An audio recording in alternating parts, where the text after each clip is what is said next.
Welcome to the Napa Valley Grape Growers Fridays in the Vineyards series. I'm Andy Beckstoffer, and we're here at our historic Beckstoffer Vineyard George III in Rutherford.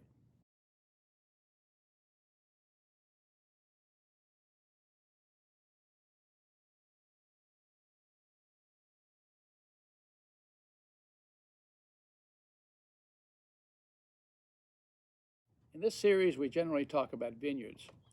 But today, since most of you, and not all of you, are Napa Valley Grape Growers Association members who didn't experience what happened here in the 1970s when we started the Napa Valley Grape Growers Association.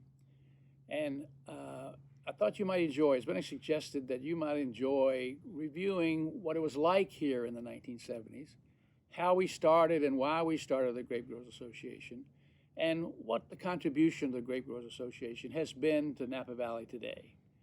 It's a story that I hope you'll appreciate, and I hope you'll be honored by the contribution that the Grape Growers Association has made over those years. It's really a story about ag preservation and open space, and the miracle that is the fact that today agriculture is still the prime use of land in Napa County.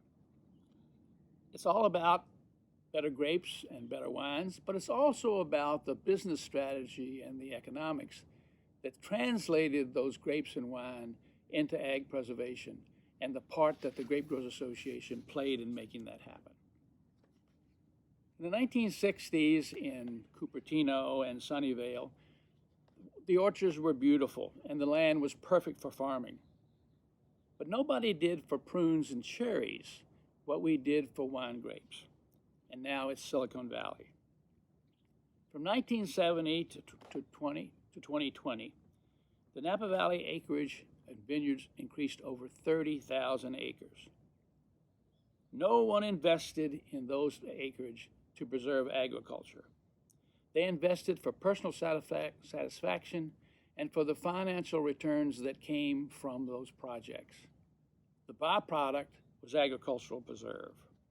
And the work of the Napa Valley Grape Growers Association created the business environment that made that happen. Napa Valley in the 1970s was a beautiful small valley in a farming community.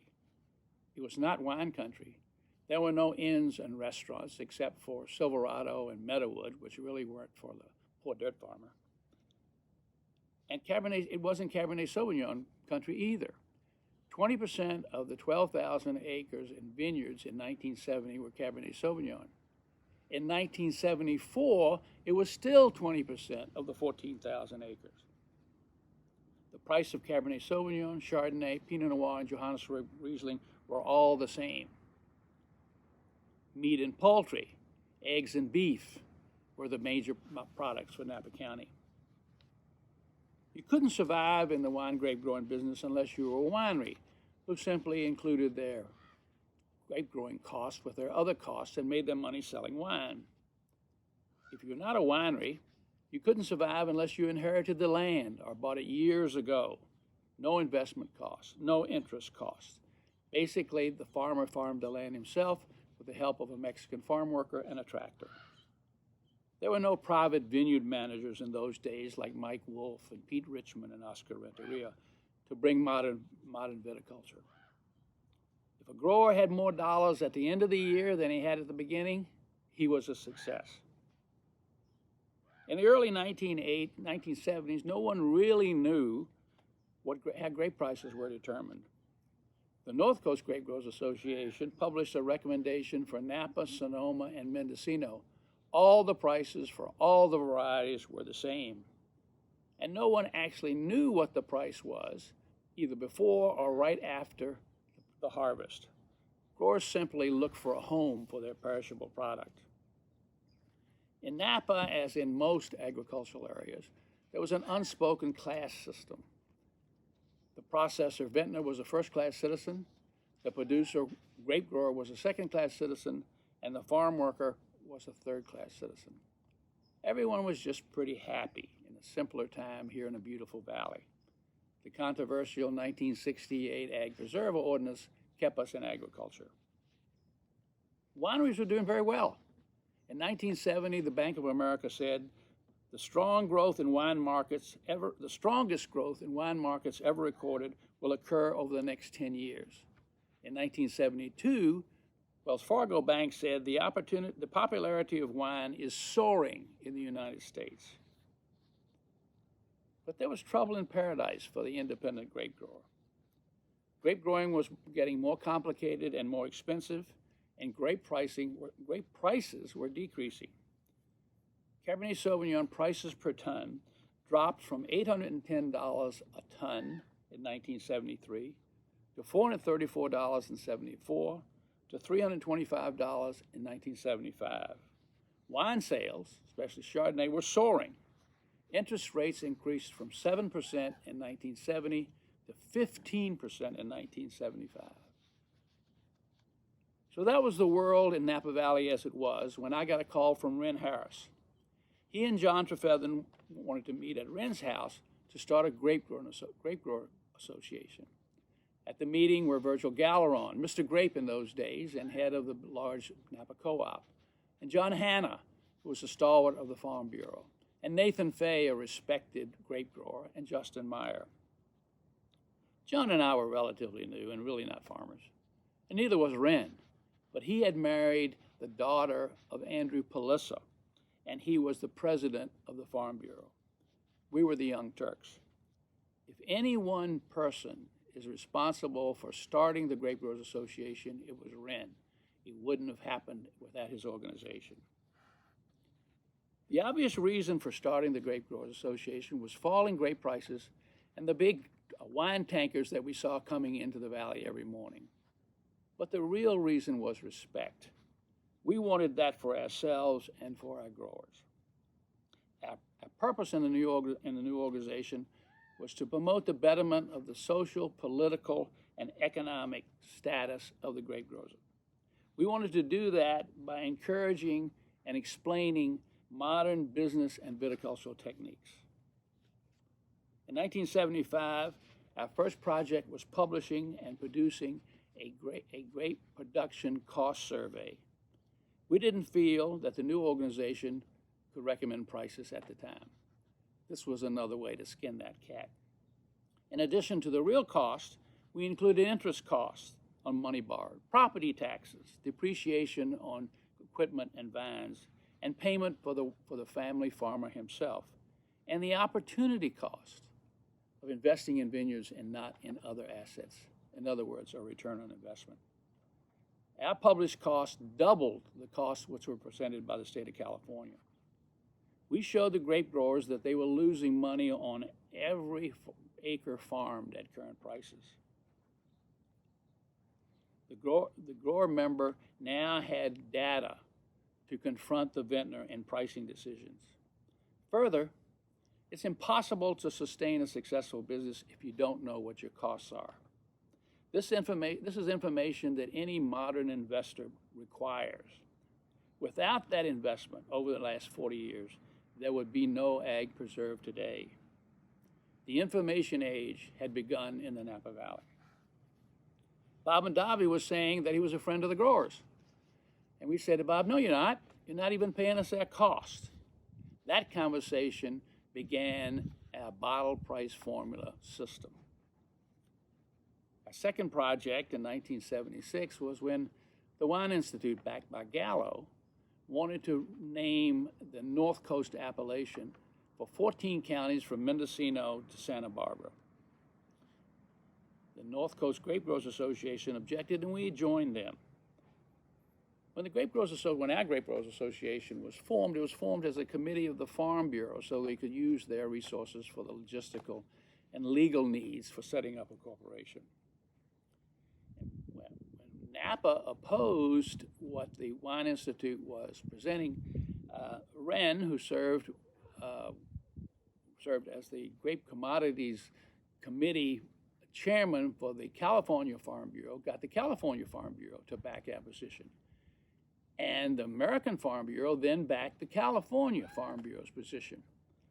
So I asked the executive director of the American Farm Bureau, who was from California, to join me in Washington for a meeting with the director of the Federal Bureau of Alcohol, Tobacco, and Firearms, who would make the decision on this appellation. begin the meeting, the director asked me, said, "Why are you here? This is a vintner problem." I said, "I'm here because I'm a grower and we own the land. And by the way, I'd like for you to meet John Datt, the Executive Vice President of the American Farm Bureau."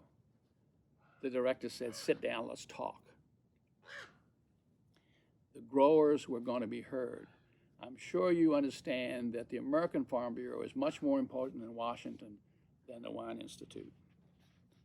During the federal labeling hearings to discuss the Wine Institute's proposal, we testified several times. The stated purpose of the hearings was to decide the appellation of origin information that could be put on a wine label and what was the criteria for determining that. But we, the growers from Napa, joined consumer groups from Los Angeles to demand that the varietal content and the appellation of origin content on the label be increased from 51% to 75%.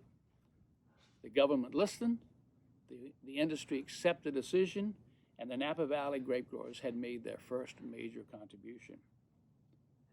Can you imagine what our grape quality, what the Napa brand integrity and Napa Valley grape growers' finances would be like if big corporations could produce Napa Valley Cabernet Sauvignon with 49% other varietals from out of county?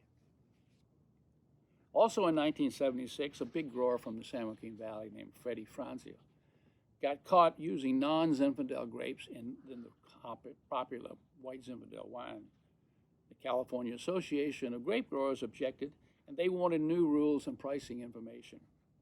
Our little association, with its new prestige and clout joined them, and California Senator Claire Berryhill passed a law establishing the publication of the annual crush report. This report required every winery to report every ton of grapes that they purchased annually by variety, by county of origin, and by price and terms.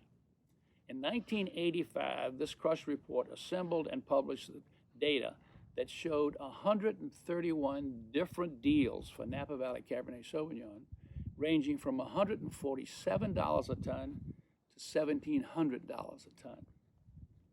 As I said before, in the early 1970s, it was assumed that there was one price for every varietal. Finally, we got to know what the real price of grapes was.